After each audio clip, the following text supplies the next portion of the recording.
Hi guys.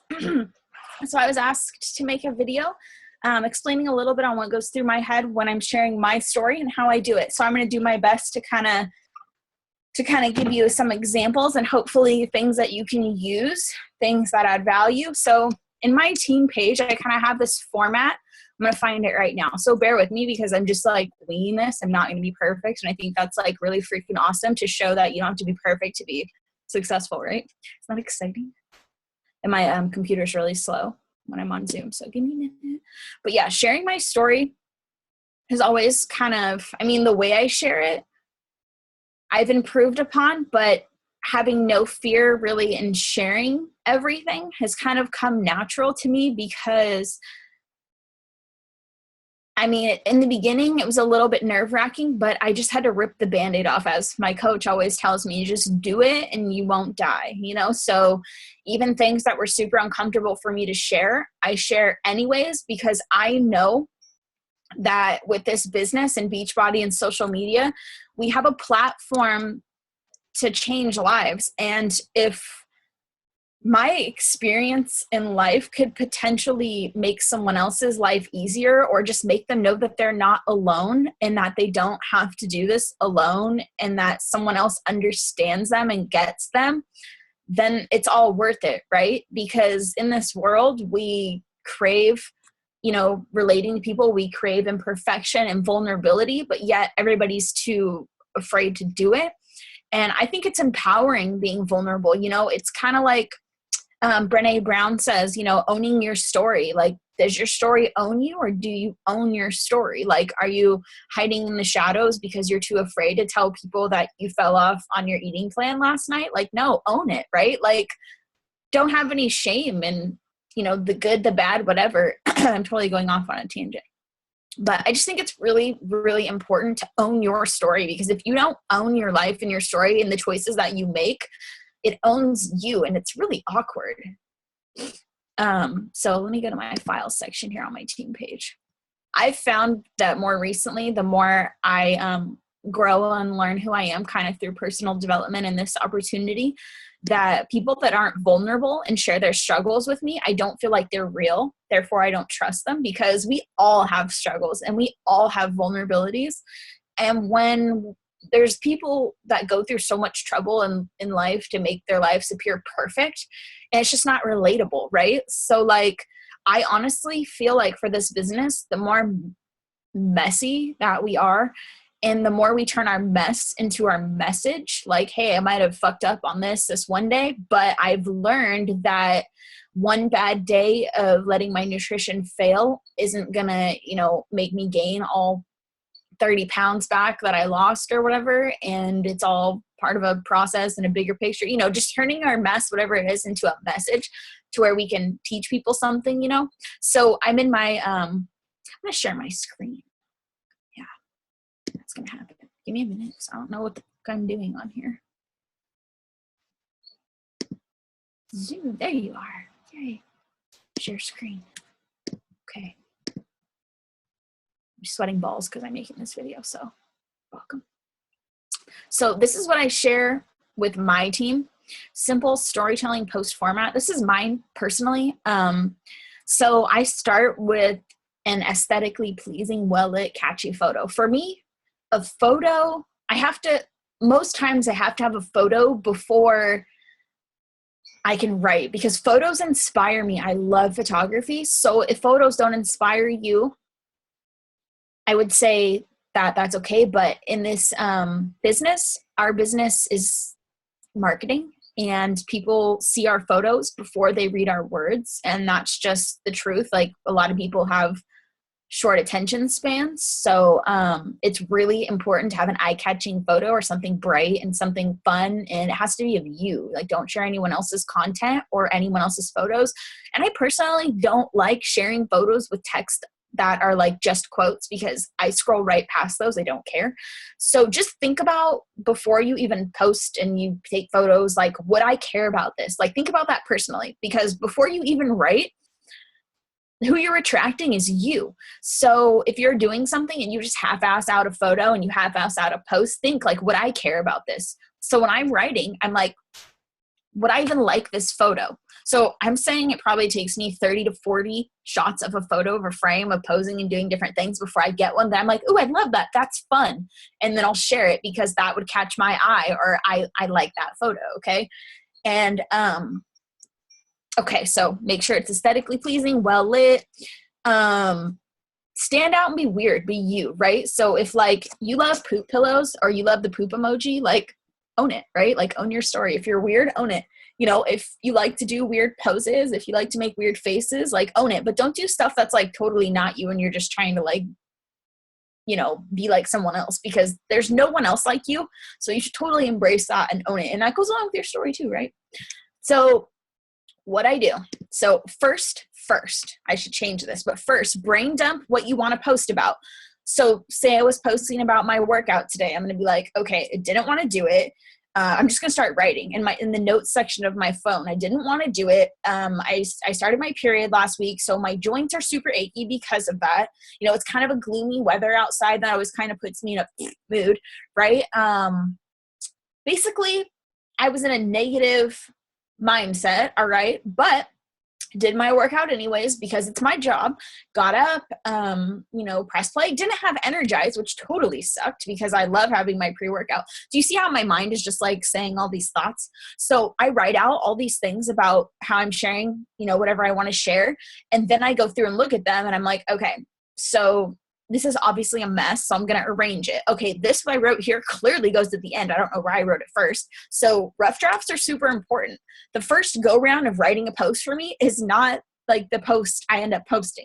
It's just like a mess and I brain dump. And then what did I write here that I just needed to get out that doesn't even need to be in my post, right? I probably don't need to talk about the weather. So I'm going to remove that because that has nothing to do with anything, right? So I'll just go through and organize it. I hope this makes sense to you guys. I thrive on feedback. So if whenever you find value or something that I say makes sense to you or makes a ding, you know, light bulb moment, will you please like put it in the comments, because I really need to read that type of stuff so I can, tweak and apply like for my next video. Okay, so after I've got my post all written up, cool, it's all organized, I'm going to go through it and I'm going to read through the post, and the first thing that catches my eye that would grab a reader's attention, I'm going to grab and usually put to the top. Not all the time, but most times. Okay, so if I'm writing and I'm like, did my workout today, blah, blah, blah. And then in the middle of my post, it was like, you know, my joints were aching, my foot was broken, and I'm just going to make it really dramatic for the sake of like the fact that someone would be like, what? And want to click more. So whatever the catchiest line is of your post, just move it. You can keep it still where it is, or you can just put it at the top with like some emojis. Emojis are fun too. That's another thing.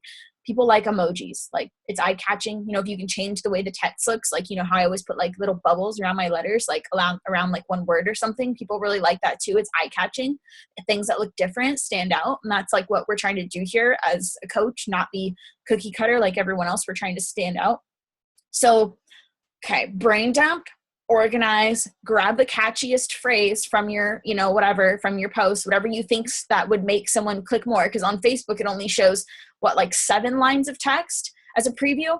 And on, Instagram, it only shows like 2 or 3. So that first line matters. If you want someone to read that post, you got to have a banging photo, or that first line matters, like either or both, right? To be awesome.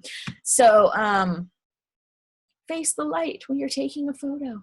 So this is my light. Okay, this is my light. This is not how I would take my photo. This is how I would take my photo. Face the light.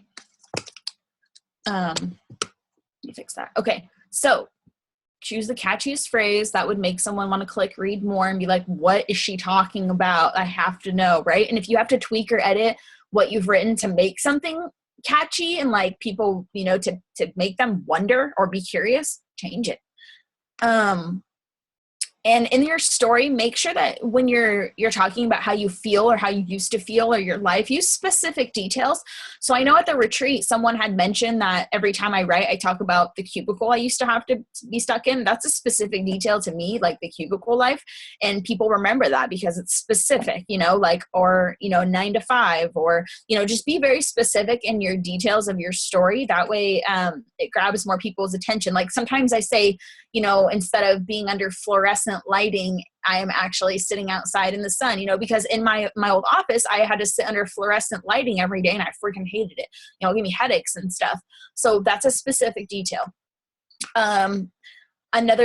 Another thing is how you feel as the new you and the benefits of that. So like sometimes I'll write a whole post and then I'll be like, as the new me, I have found, and this is how I feel now, and I'm happier and I'm more positive, and I used to be really negative and blah blah blah blah, and what has helped you feel this way. So I was talking about how I feel positive and happy, and working out every day has really improved my self-confidence, because every time I show up for myself, that's +1, and that's building character, and that's me showing up for me, and nothing builds confidence more than that, in my opinion.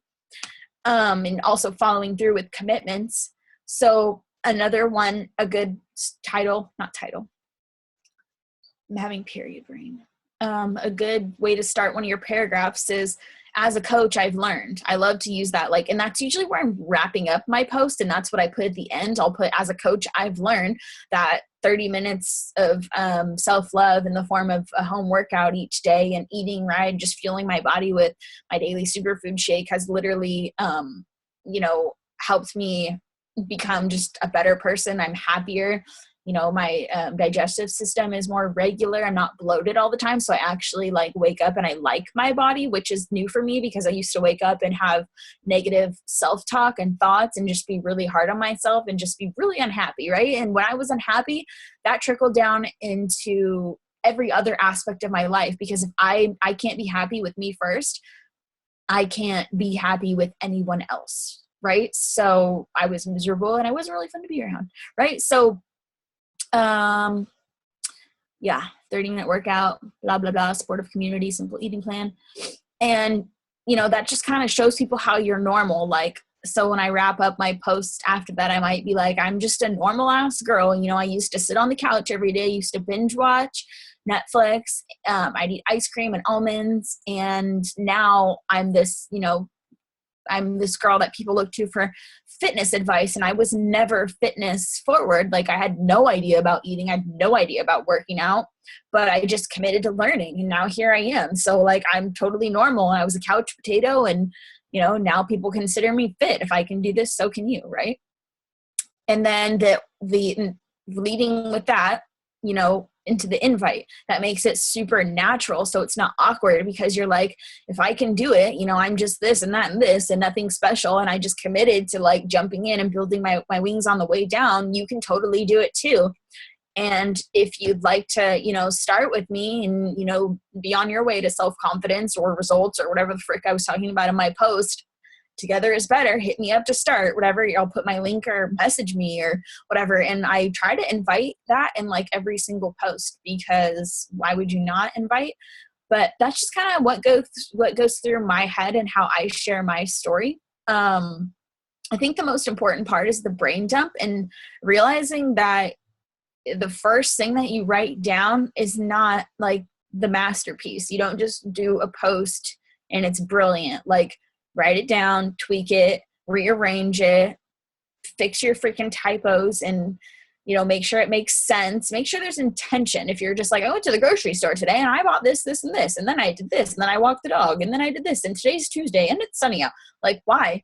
What's the purpose behind the post that you're sharing? What's the message? Are you sharing a mess and you want to make it your message? Or, are you sharing this opportunity because of how it's changed your life? Or are you sharing food because now you know how to eat properly portioned food because of the simple eating plan that you follow each day? Or are you sharing that maybe you self-love for the first time because all the people in your wellness group and challenge groups from day one always helped you, push forward and keep you going, even when you felt like you had no idea what you're doing, and sometimes you still don't even know, what's the intention behind your post? Because that's important. I see a lot of coaches posting things, and I look at it and I'm like, why?